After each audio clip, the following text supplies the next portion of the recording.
¿quién era Pedro, no?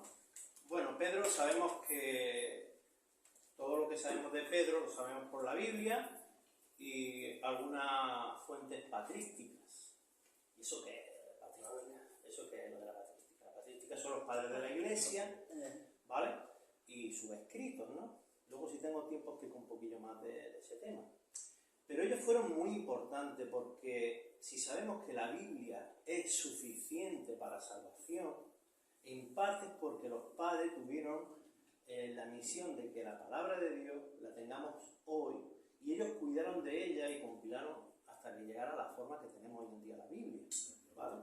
Además se encargaron de definir el dogma, diferenciar lo que era Padre, Hijo, Espíritu, todas esas cosas, todas esas definiciones, y aparte luchar contra las herejías que se salían de lo que se conoce como la sana doctrina. Pero bueno, hoy no es el tema, ¿vale? Vamos a hablar de Pedro, ¿vale? ¿Y quién decís vosotros que era Pedro? A ver, lo escucho. Pedro era la piedra, ¿no? La piedra. Muy bien, muy bien. ¿Pero quién era? ¿Quién era Pedro? ¿Qué era? ¿Ingeniero? No, él era pescador, tenía Muy bien. con ¿Qué más? Jacobo y Boaz tenía como una pequeña Barca. barca. ¿Qué más me puede decir de Pedro? Se llamaba Se ganaba Cefas. la vida con eso. Muy bien, mamá. Muy bien. Era muy temperamentado muy bonito. Y él nació en Capernaum, Importante. nació en Capernaum, pero vivía en Bethsaida. A mí también me encanta. Ahora eso lo vamos a concretar ahora más. Era al revés. Era al revés. Es al revés, nacido en Capernaum, en Bethsaida y vivía en Capernaum. Vale, de acuerdo. Bueno, pues Galileo era Galileo, ¿no? Galileo. Vale, era pescador, era Era de la apóstol. costa. ¿Era seguidor de Juan el Bautista? No, su hermano ¿Era Andrés era seguidor de Juan. ¿Era evangelista? En principio. Bueno, hay muchas cosas, ¿vale? Sin duda podría estar más de un mes hablando de Pedro, ¿no? Os lo digo así de claro. Vamos, es más, esta clase la voy a dividir en dos, porque lo he visto necesario hablar con Javier y así nos vemos. Bueno, yo que en este caso quiero describiros a varios tipos de Pedro, ¿vale? Tenemos por un lado a Pedro el Galileo, una persona humana en su contexto, ¿vale? Os voy a definir, bueno, era pescador, en su tierra, bajo el Imperio Romano, y bueno, y hay que perfilar un poquito lo que era la época donde vivía Pedro, el contexto social, político, religioso, un poquito, ¿vale? Pues primero vamos a hablar de ese mundo de Pedro, ¿vale? Pedro vivía en Galilea. Vamos a ver, ¿dónde está Galilea? Galilea. ¿El Mediterráneo suena? Hasta ahí llegamos. Bueno, Yo me confundo como que estaba entre. esto es Grecia, Creta, el mar Mediterráneo, ¿vale? Entonces Judea estaría aquí, ¿vale? Judea, aquí estaría Samaria o Samaria, ¿vale? Y aquí estaría Galilea, ¿vale? Más o menos, ¿no? Más bajito, ¿no? ¿Vale? Esto sería el mar. Yo siempre, en la mente, se me queda el mar muerto aquí, ¿vale? El mar muerto. El río Jordán. Y aquí un lago que era donde pescaba Pedro, ¿vale? Y este es el Jordán. ¿En el Jordán qué pasaba? Ahí está, Juan el Bautista. Bueno, más o menos Galilea, Samaria y Judea. Es importante que os hagáis este dibujillo, ¿no? Porque es que toda la Biblia va de esto. Incluso en el Antiguo Testamento estamos siempre con el reino del norte y el reino del sur. Sí, El reino del norte siempre va a ser Judea, de ahí judío. El reino del sur, del norte sería Samaria y todo lo que hubiera por ahí arriba, ¿vale? Que vinieron los asirios. Bueno, seguimos. El mar de Galilea era el lago de arriba, ¿vale? También se llama lago Tiberiades. ¿Por qué? Porque en esa época gobernaba Tiberio. O podemos encontrarlo también en la Biblia como Genesaret, ¿vale? Era un eje económico y exportador de pescado, ¿vale? Y su población era, digamos, había una mezcla judía-gentil. Cuando decimos gentil es todo lo que no es judío. Nosotros somos gentiles. Y todo lo que no fuera judío era gentil. Y las connotaciones que tiene un gentil. Era lo peor de un gentil. Como un perrillo. Como idólatras, éramos gente. Éramos de lo peor. De lo peor de lo peor. Es como ser hoy en día de Vox. De lo peor. Es broma, ¿no? Somos los mejores. Bueno, lo que estaba claro que las fronteras no estaban muy delimitadas como hoy en día, ¿vale? Entonces, pues ahí, imaginaros ahí arriba, ahí había un cruce de vías, comercios con las Indias, había comercio con Europa, con Turquía, con todo, con Grecia, con todo. ¿Vale? Y otra cosa, no penséis que por vivir en el norte la religión era más laxa, menos radical. El judío en sí era radical. Nada más que tenéis que recordar el incidente que tiene el Señor en la sinagoga, cuando se presenta en Nazaret, en Lucas 4, ¿vale? A partir del versículo 16, cuando habla de la viuda de Sarepta y de Naamán el sirio. Lo quieren despeñar por un barranco, por hablar de gentiles, que el Señor tuvo compasión de ellos. Misericordia. Pedro nace en Galilea, no hay indicios de otra cosa, tenemos la palabra de Dios, pero ¿Galilea era romana o judía? Romana, muy bien. ¿Por qué era romana? Pompeyo en el año 65, ¿vale? Invadió toda la zona de Judea, derroca a los asmoneos, que eran los reyes que estaban en esa época, y llega al poder Herodes el Grande, ¿vale? Que el padre se llamaba Antipater, pero bueno, fíjate tú, vaya nombre. A su muerte, estas regiones, ¿vale? Porque los romanos lo dividían todo en provincias, ¿vale? Pues quedan a cargo de sus hijos, ¿no? Herodes Antipa en Galilea, y Filipo, Lisania y Arquelao. Este era etnarca, pues si alguna vez lo veis en la Biblia, etnarca quiere decir que tenía más rango, ¿vale? Se reparten el territorio. ¿Alguien me puede leer Lucas 3, 1 y 2? Venga. Quiero que os vayáis a la Biblia, sobre todo en Lucas y Mateo. Nos vamos a mover todo el rato en Lucas y Mateo, ¿vale? Y luego alguien que se quede en 13:1. El Lucas 13:1. En el año 15 del imperio de Tiberio César, siendo gobernador de Judea Poncio Pilato y Herodes, tetrarca de Galilea, y su hermano Felipe, tetrarca de Judea y de la provincia de Traconite y Lisanias, tetrarca de Abiline. Y siendo sumos sacerdotes Anás y Caifás, vino palabra de Dios a Juan, hijo de Zacarías, en el desierto. Bueno, aquí pone excepcionalmente Lucas es un pedazo de historiador, que ya hablaremos de Lucas, pero vamos, de una atacada te dice quién era el emperador, te dice quién era el gobernador, importante, te dice quiénes eran los tetrarcas, y en un momento te hace una pirámide. Te dice que aquí estaba quién, Tiberio, que era el emperador, el gobernador que era Poncio, te habla de los gobernadores que eran los Herodes, vamos a decirle, los Herodes, y de Anás y Caifás, que eran los sumos. Y ¿cómo hay tantos sumos sacerdotes? Pues no se equivoca, ¿eh? Anás y Caifás. A ver, el sumo sacerdote era un cargo vitalicio. ¿Sabéis lo que es un cargo vitalicio? Quiere decir que pasa heredando de mi madre me lo pasa a mí, yo a mis hijos, etcétera, etcétera. Hasta la muerte. ¿Qué es lo que pasa? Que entra el gobierno de Poncio Pilato y no le interesa a Anás y dice, pues meto a Caifás. Y hay un conflicto, porque el pueblo va a reconocer a un sumo, ¿sabes de dónde? Claro, ahí estaban los dos. Por eso cuando prenden a Jesús, primero lo llevan a casa de uno y luego a casa del otro.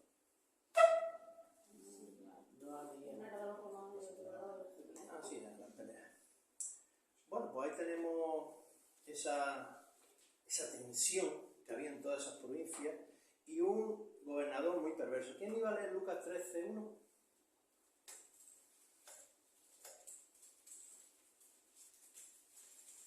Mira luego Juan 1:35-42. En ese tiempo estaban allí algunos que les contaban acerca de los galileos cuya sangre Pilato había mezclado con los sacrificios de ellos. ¿Quién era Poncio Pilato? ¿No? Fueron unos galileos a hacer ofrenda al templo y cogió y los mató y los mezcló con los propios animales. Poncio Pilato. No es que Poncio Pilato se lavó las manos. Cuidado con él, que mandaba gente disfrazada de palestino a las calles de Jerusalén para meter follón en las turbas y luego coger y hacer sus problemas. Eso, anda la andarita. Existía una gran carga de impuestos. Los publicanos eran los recaudadores, ¿vale? Para justificar las obras del templo. Pero sostenían el boato, la ostentación de los herodianos, esos lujos que tenían. Los sueldos de los sacerdotes del templo y el tributo al César. Por eso los recaudadores eran tan odiados. Por eso Mateo era tan odiado. Bajo este paraguas, este dosel, este firmamento, conocemos a Pedro. Religioso, político, social. ¿Vale? Un pescador que estaba en un lugar estratégico, bajo impuestos, y una sospecha galilea. Siempre se sospechaba del Galileo como alguien subversivo, desarrevelado. Entre fariseos, saduceos, con rituales y festividades judías. Allá, mezcolanza. ¿Qué conclusión podemos sacar de esto? ¿Alguien se atreve? ¿Qué conclusión podemos sacar? Bueno, yo la digo. Que Jesús forma a Pedro en un entorno hostil. Y nuestra felicidad no depende de la bonanza de los contextos en los que vivamos. Gracias. Bueno, vamos a dar un pasito más. Ahora vamos a buscar un Pedro buscador y llamado, que pasa de ser discípulo de Juan a ser de Jesús. Recibe el llamado a ser pescador de hombres. ¿Vale? En todos los relatos escuchamos hablar de los 12. Pedro siempre aparece primero. ¿Por qué? Siempre Pedro aparece cuando es el llamado de los 12. ¿Por qué aparece el primero? Líder y otra cosa. El vocero, el que habla por él. ¿Vale? Este llamado de los 12 nos delata un hecho característico. Se nombran, siempre que están los llamados, los 4 evangelios. Mateo, Marcos, Lucas, Juan. ¿Vale? Los 4 evangelios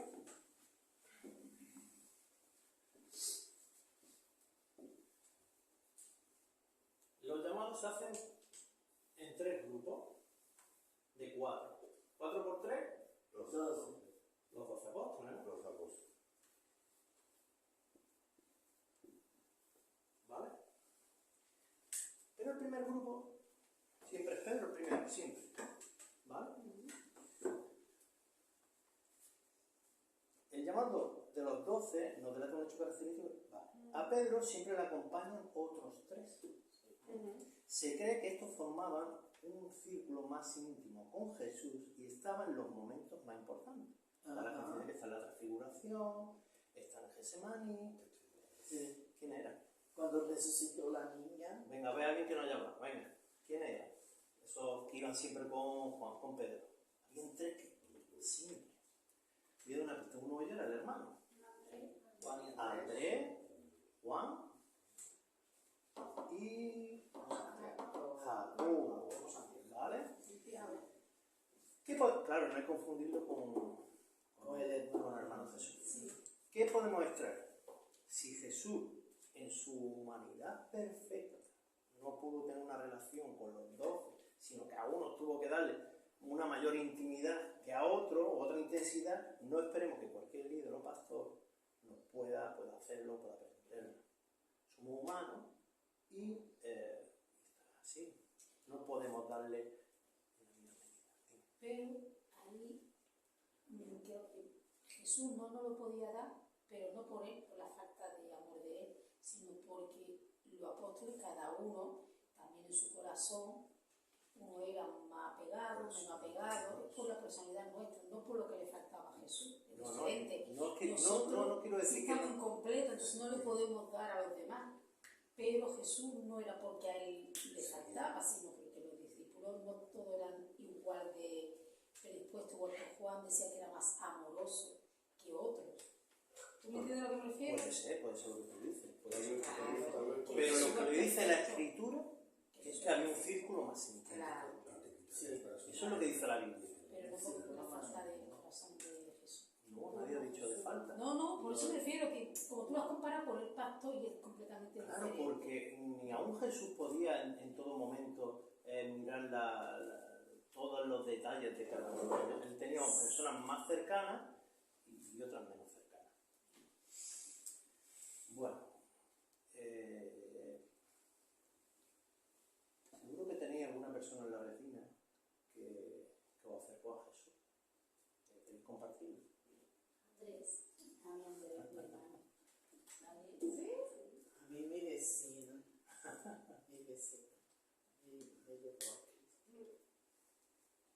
A mí mi madre.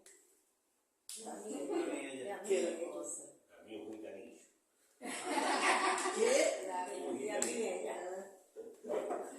Ay, mira, fuiste tú que le pasó.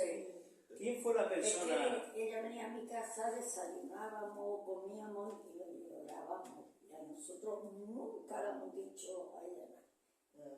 Yo iba viniendo los domingos y iba escuchando hasta que ya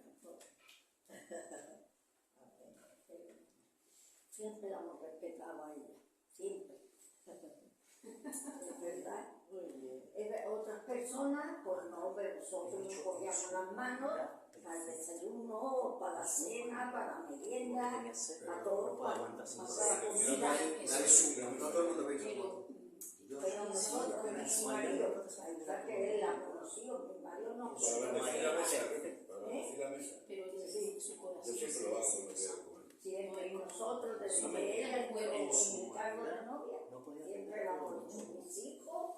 Claro, tiene que Claro, ser no es integridad. El humano, él era un 6%, Claro, no podía ser con todos igual, pero él era esta mano, No, era yo igual, pero era humano. seguía sin fuerza santo. No, él era santo. Ahora Pero era humano Estos también, son pero Su palabras. carne, Son- su corazón. pero Son pero- personalidad perfecta, estilo que palabras textuales de John MacArthur. Sí, su humanidad perfecta. Sí, es que era humano. pero que él fue pensado. Si entonces si él hubiera venido como Dios, entonces no sufría tentación, Bueno. ni hambre, ni dormía. Vamos a Y seguir, ¿vale? bendito sea Dios. Claro, no sería también Él no puede pecar. porque No lo pecó. lo que tú No, vas a pero hacer- fue una misión. A ver, si hablamos todos, Venga. Yo entiendo lo que tú acabas de decir como Jesucristo es Dios, pero es lo que tú dices, Pero es humano. humanidad perfecta, entonces pues ya está como aquel que dice físicamente en un sitio. Claro, Pero él sí conocía el corazón de la persona Totalmente. y por eso se centraba a lo mejor en algunos más apegados porque sabía el cometido que esas personas iban a realizar. Es lo que yo he entendido sobre lo que tú has dicho. El corazón era perfecto. Eso. El cuerpo no, porque era humano, pero el corazón era. Pues ya te lo prefiero que yo sí. Bueno, proseguimos. ¿Quién fue la persona que acercó a Pedro a Jesús? Andrés, su hermano. Y posiblemente también Juan. ¿Vale? Raquel lee Juan 1, 35-42. El siguiente día otra vez estaba Juan y 2 de sus discípulos, y mirando a Jesús que andaba por allí dijo: He aquí el Cordero de Dios. Le oyeron hablar los 2 discípulos y siguieron a Jesús.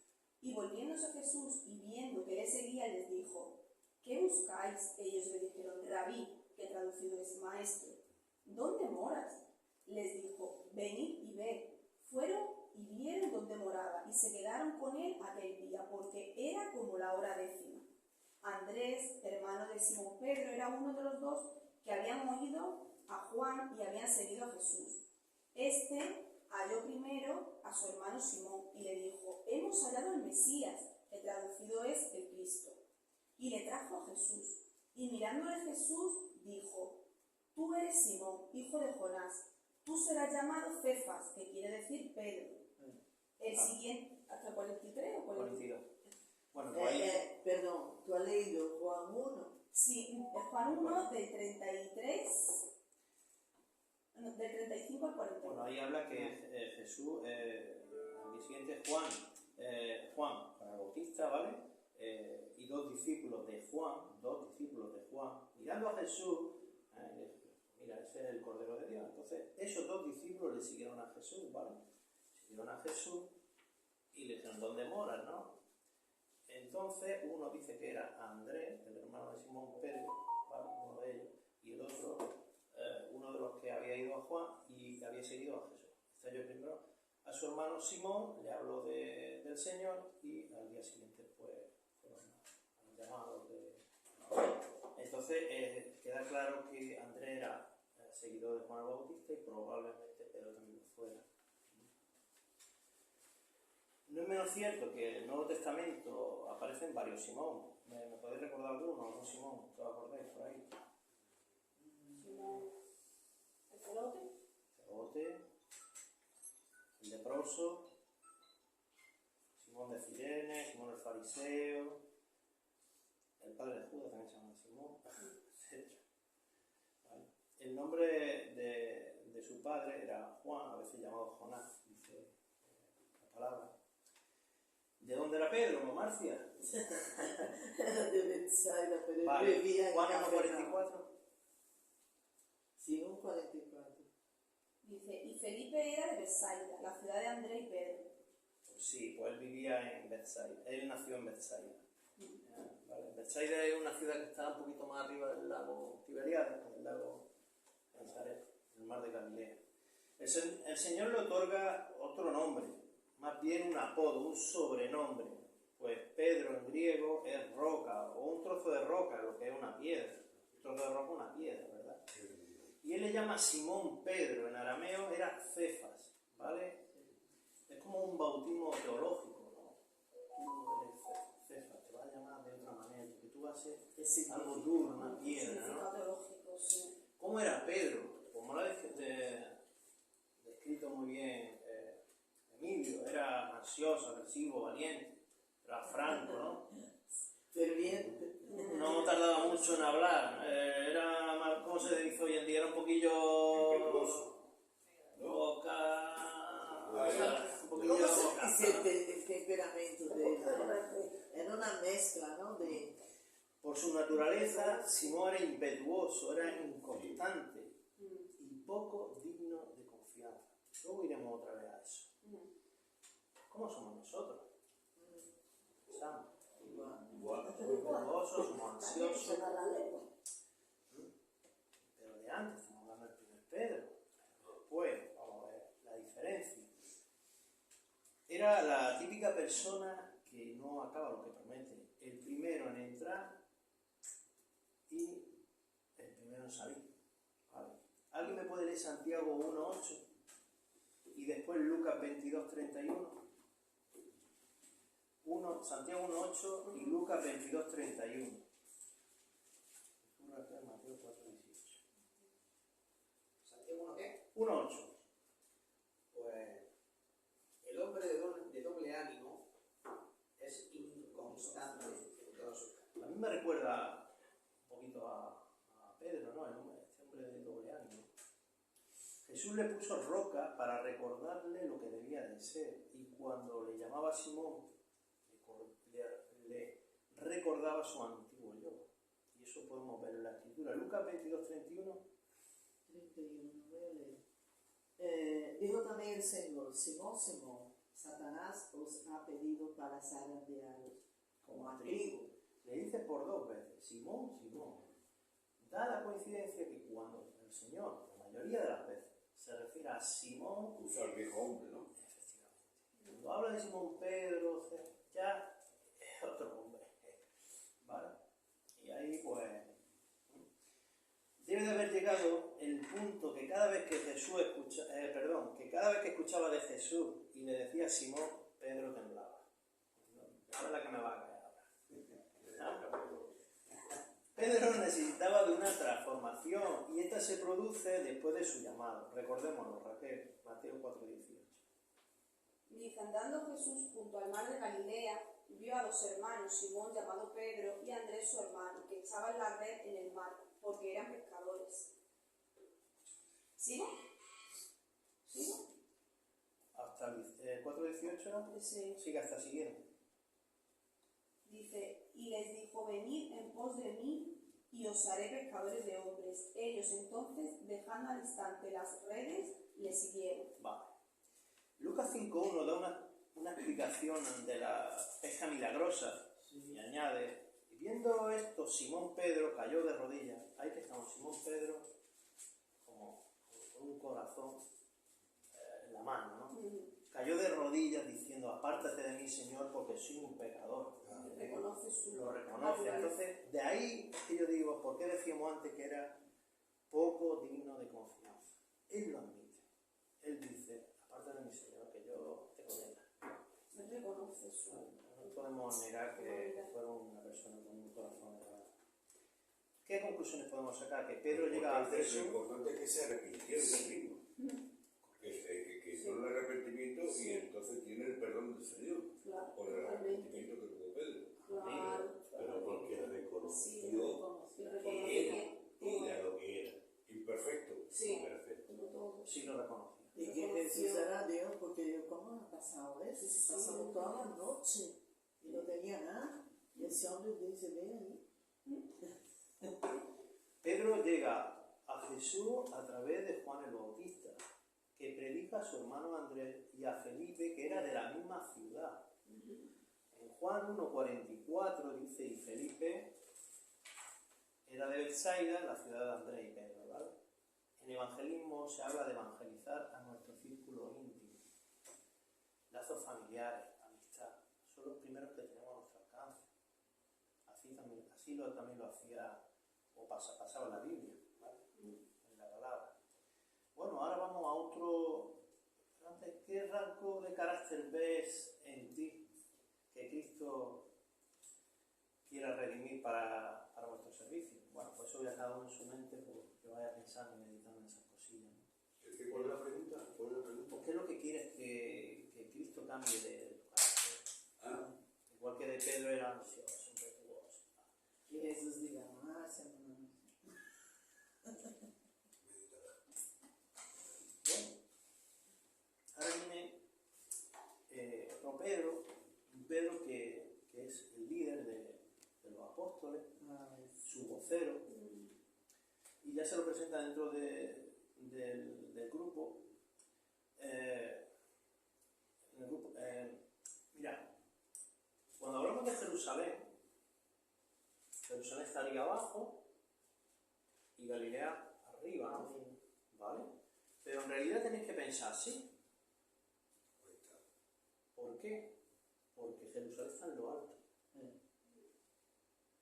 Entonces muchas veces cuando hablo en la Biblia de subieron a Jerusalén, tenéis que pensar en eso, que sea como pared, como que baja del norte, ¿no?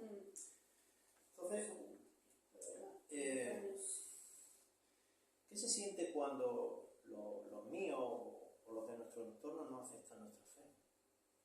Yo creo que eso lo habéis sentido nosotros mucho en nuestras carnes. Son los primeros de verdad, al cuello, ¿no? Pues esto también le ocurrió a Jesús y a Pedro. ¿Vale? Como dije antes, Jesús fue rechazado en Nazaret. De cierto os digo que ningún profeta es acepto en su tierra. Lucas 4:24. Jesús y con él Pedro fijan su residencia en Capernaum, que estaba en el lago, ¿no? De arriba, en la orilla. Y arranca el ministerio de Galilea. Uno de sus primeros milagros es recoger la expulsión de un demonio en la sinagoga, con Pedro de testigo. Jesús denuncia en Mateo 11 la dureza de Bethsaida, de donde eran Pedro, Andrés y Felipe, y Capernaum, donde residían Jesús y Pedro. Era como una incredulidad indigna, como si fueran paganos. Veían que, que no los trataban bien, ¿no? Jesús moldea a Pedro, y al oír que Jesús reprende su entorno y ven la hostilidad en Nazaret, le hace discernir que lo que nos pasa a nosotros muchas veces, que pensamos que nuestro entorno seguro es el que más vale. Y a veces no es así. A veces le tenemos una pasión desmedida a nuestros padres, cuando nuestros padres son humanos y se han podido equivocar, o tenemos miedo a la aceptación social. Pedro aprende a no confundir la cercanía geográfica con la fe auténtica. Entonces ahí tenemos que aprender nosotros un poquito el típico comentario, mi padre es perfecto, mi madre era perfecta, o mi madre era humana. Siempre pasa mucha gente Eso que me explicaron eso y yo cómo voy a dejar las enseñanzas que me dieron. En referencia al evangelismo, no, claro, si mi padre o mi madre, pues yo, ahí viene la Biblia. Bueno, ahora vamos a, para mí, uno de los versículos más importantes, ¿vale? ¿Quién quiere leer Mateo 14, 28, 33? Ahora cuando se lo pida. Pedro era impetuoso y confesante. Su carácter era atrevido y la confesión de Cesarea marca un punto de inflexión en la misión, como vamos a ver ahora. Jesús sigue moldeando el carácter impulsivo de Pedro para llevarlo a una fe firme y centrada en quién es Cristo. ¿Puedo leer el versículo? Se lo traigo. En Mateo 14, De 28 a 33. De 28 a 33. Y luego 16, 13, 20. Del mío Mateo. entonces le respondió Pedro. Pedro y dijo, Señor, si eres tú, manda que yo vaya a ti sobre las aguas. Y él le dijo, ven. Y descendiendo Pedro de la barca, andaba sobre las aguas para ir a Jesús. Pero al ver el fuerte viento tuvo miedo y comenzó a hundirse. Entonces gritó, Señor, sálvame. Al momento Jesús, extendiendo la mano, lo sostuvo y le dijo, hombre de poca fe, ¿por qué dudaste? Hasta el 32. Sí, hasta ahí, joder. En cuanto ellos subieron a la barca, se calmó el viento. Entonces los que estaban en la barca se acercaron y lo adoraron, diciendo, verdaderamente eres Dios. Pedro pide una palabra, camina, mira el viento, se hunde, clama y es sostenido. El ímpetu, la ansia, puede abrir camino a pasos de fe, pero no sustituye a una fe más madura. Es la enseñanza que yo veo de aquí. Jesús corrige con verdad, hombre de poca fe, con la mano extendida. Tenemos, para mí, uno de los textos más importantes del Evangelio, en Mateo 16, del 13 al 20. Mateo 16, del 13 al 20. ¿Hay alguien que no haya leído? ¿Y tú? Venga, Laura, anímate. La confesión de Pedro. Viniendo Jesús a la región de Cesarea de Filipo, preguntó a sus discípulos diciendo, ¿quién dicen los hombres que es hijo del hombre? Ellos dijeron, unos Juan el Bautista, otros Elías y otros Jeremías, o alguno de los profetas. Él les dijo, ¿y vosotros? ¿Quién decís que soy yo? Respondió Simón Pedro, tú eres el Cristo, el Hijo del Dios viviente.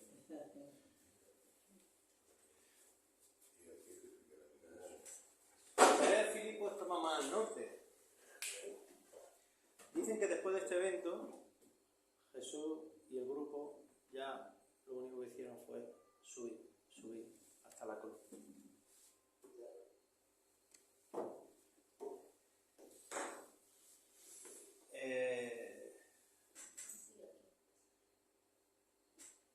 Bueno, ¿qué podemos decir? Jesús conduce a sus discípulos a responder quién es Él. La confesión de Pedro es donde el Padre. Fijaron en el versículo 17 que dice, sino mi Padre que está en los cielos es el que te lo ha revelado. Como a nosotros nos lo revela Él, porque nosotros si tenemos fe en Él, porque lo ha revelado Él, aunque si no es de nosotros, mismo de nuestra mente no viene eso. Es donde el Padre.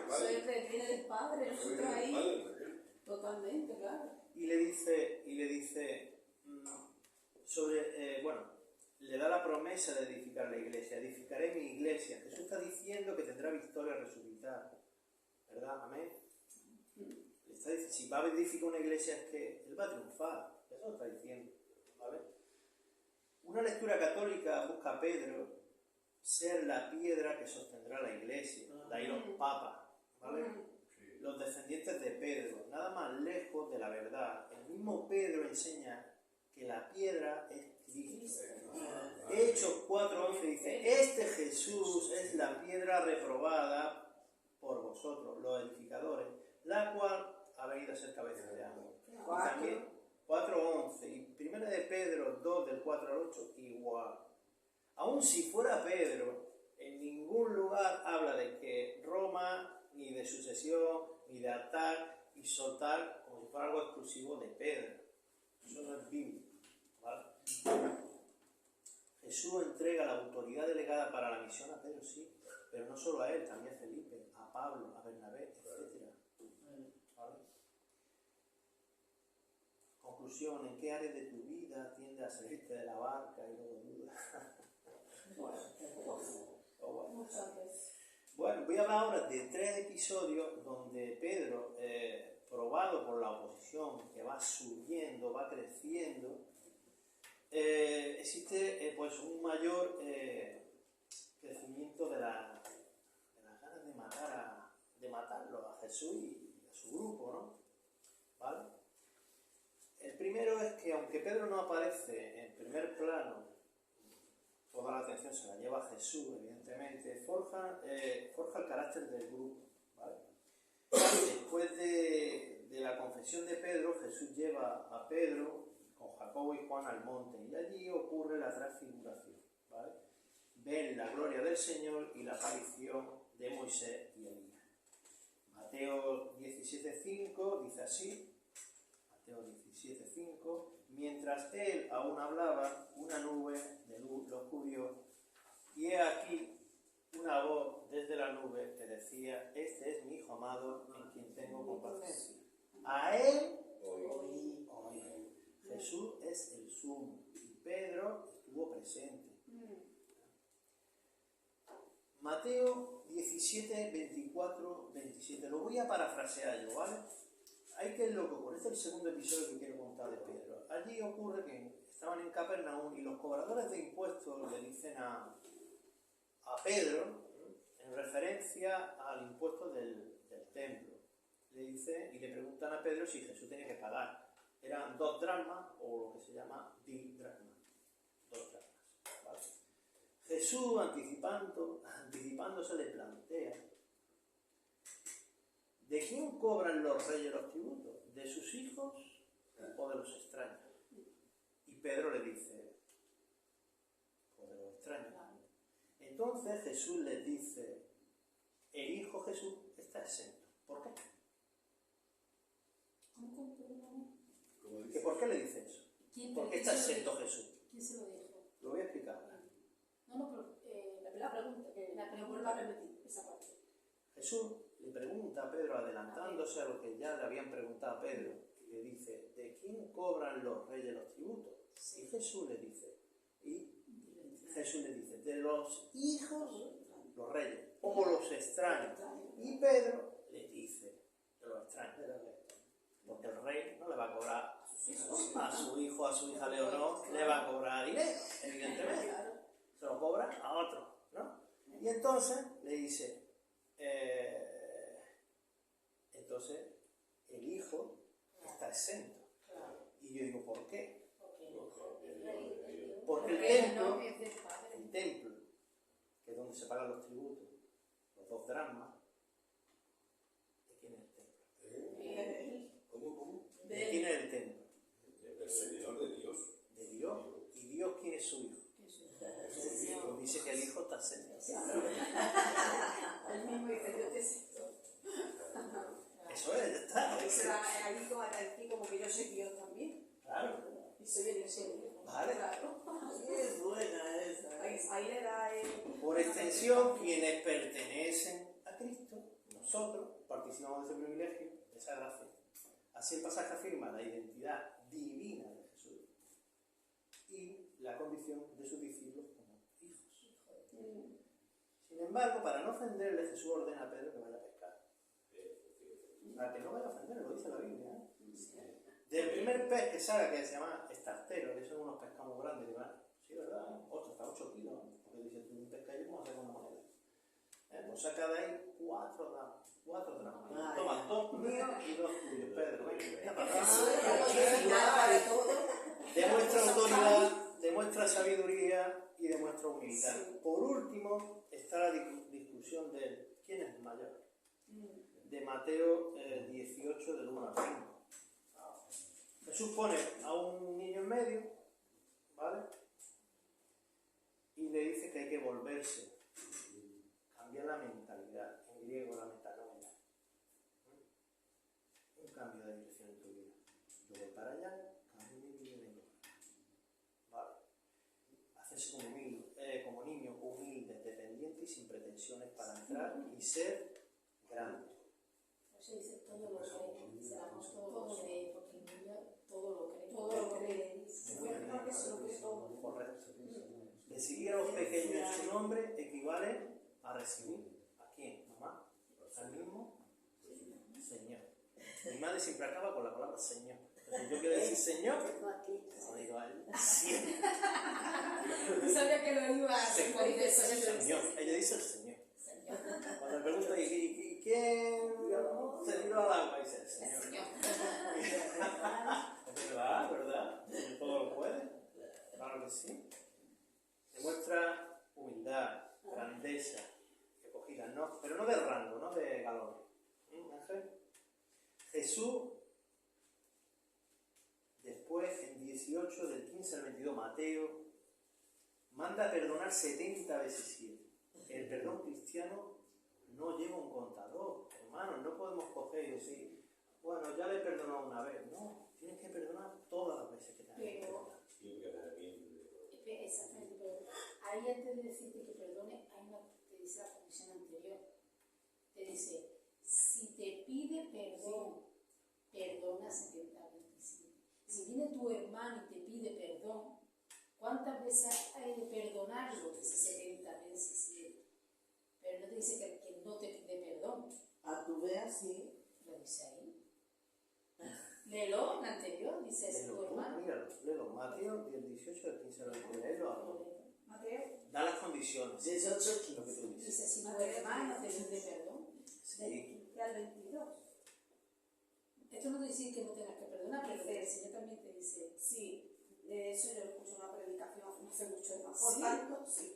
A ver, te la mando. Por tanto, si tu hermano peca contra ti, ve y repréndele estando tú y él solo. Si te oyere, has ganado a tu hermano. Mas si no te oyere, toma aún contigo a 1 o 2 para que en boca de 2 o 3 testigos conste toda palabra. Y si no los oyere a ellos, dilo a la iglesia. Si no oyere a la iglesia, tenle por gentil y publicano. De cierto digo que todo lo que atéis en la tierra será atado en el cielo, y todo lo que desatéis en la tierra será desatado en el cielo.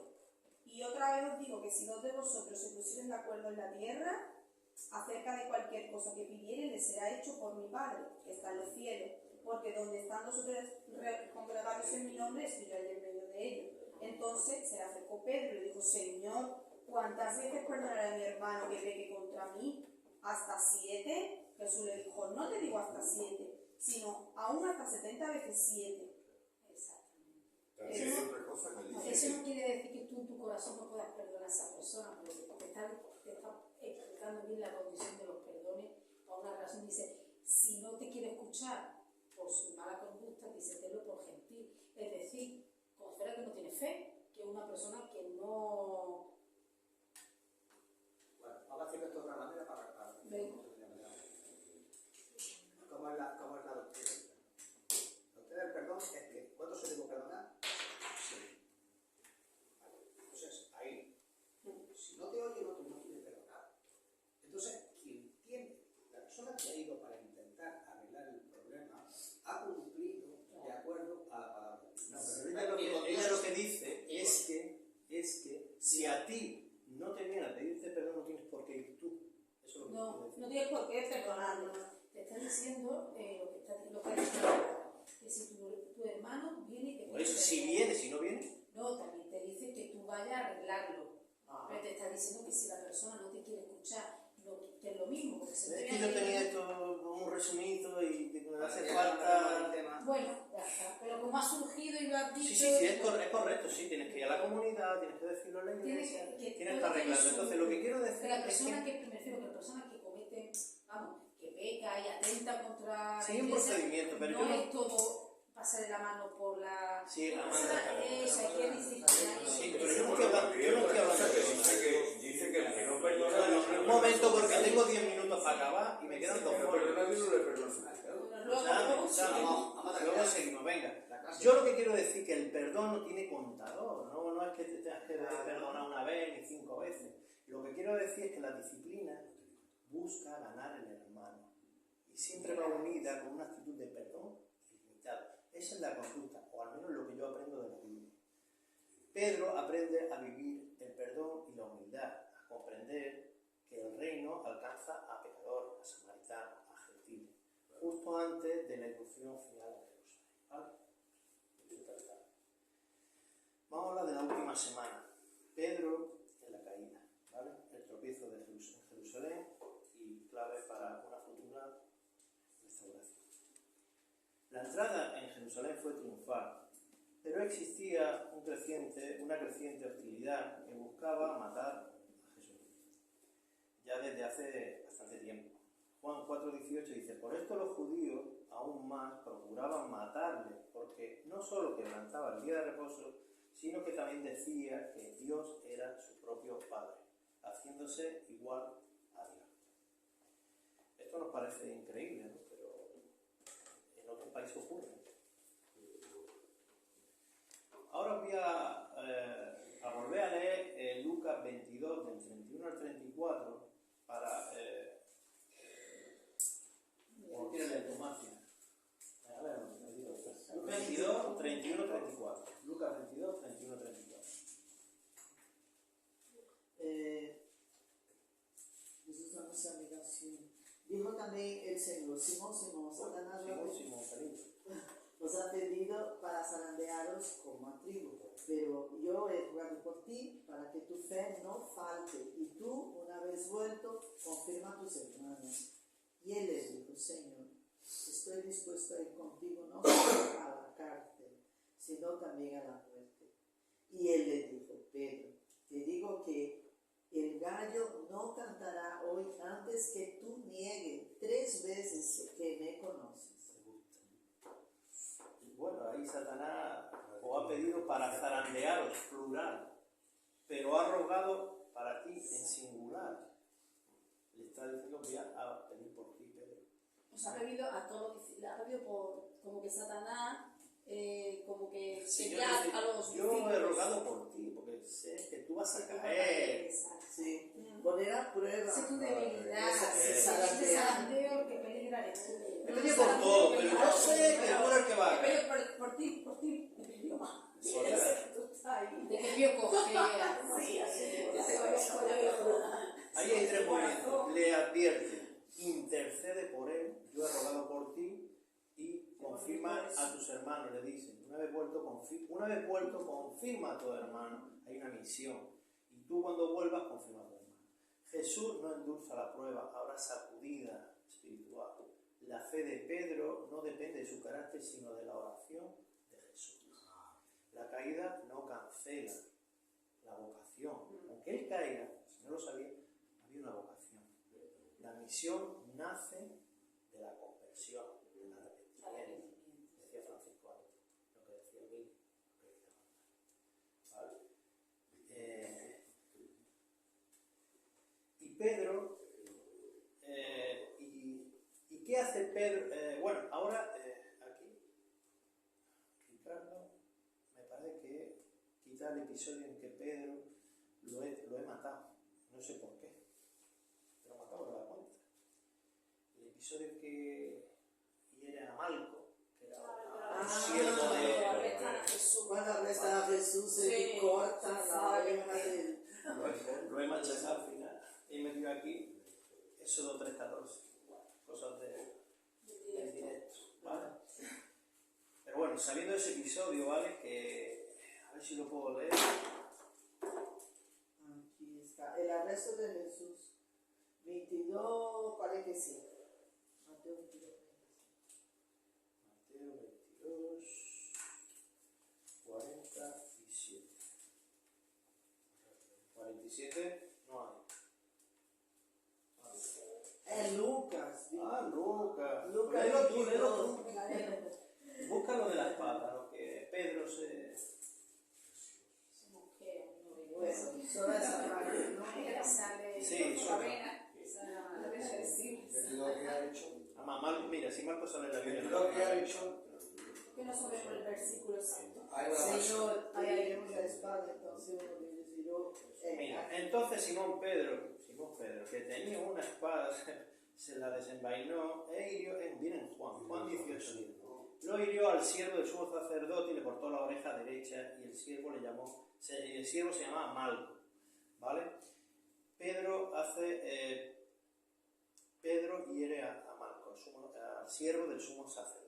El arresto se realiza por las fuerzas enviadas por las autoridades religiosas. Pero yo no entiendo una cosa, como un discípulo del Señor lleva una espada, pero lleva una espada. Le quitó la espada Ahora sí. porque a un soldado herodiano. Muy atento, Emilio, muy atento.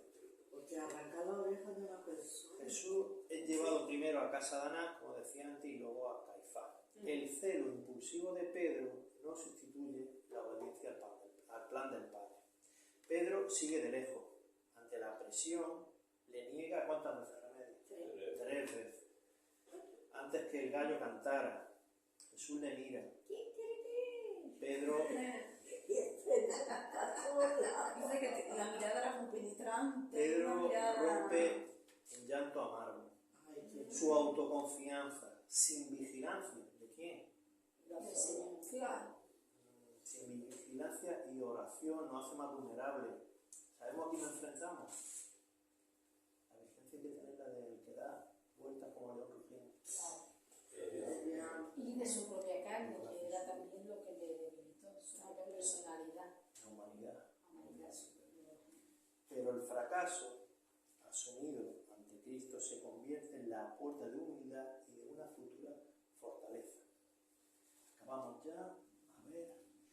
Pedro, el Señor muere, resucita, y Pedro es testigo pascual y restaurado el primer día y de los 40. Un proceso que desemboca en su recuperación y encargo. Así sería el nuevo Pedro en esta parte. Todos salieron despavoridos ante la crucifixión del Señor. Pero al tener noticia de la tumba vacía, en Lucas 24:12 dice: pero levantándose Pedro, corrió al sepulcro y cuando miró dentro, vio los lienzos solos y se fue a casa maravillándose de lo que había sucedido. ¿Por qué se maravilló Pedro? Porque el Señor había resucitado, como dijo. Porque creyó que... ¿Pero por qué se maravilló? Vamos siguiendo el hilo anterior. Pedro lo niega, Porque dudaba. porque tenía un duda.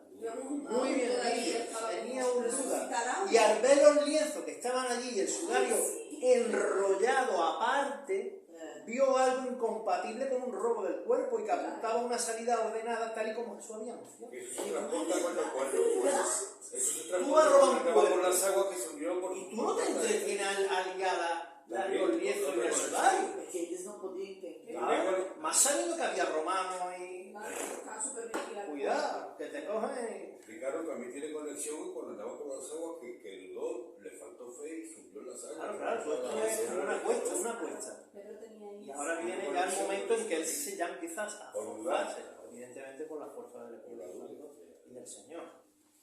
¿Vale? Esta aparición luego se le aparece personalmente. Viene en Lucas 24, 34 y en 1 de Corintios 15, 5. Y apareció a Cefas y después a los 12. Pedro es receptor temprano de la aparición y testigo clave. Los 40 días culminan en la restauración pública de Pedro y su encargo pastoral. Juan 21:15 le dice 3, ¿me amas? O a paciencia de Las ser. ovejas. Y otra En el vez. versículo 18 le da a entender que moriría por él. Ahora que nos toca para la siguiente sesión, pues ver el apóstol en el poder del Espíritu, en Pentecostés, donde arranca testimonio con señales, milagros, valor, Pedro bajo presión, con problemas, persecución y sobre todo un Pedro abierto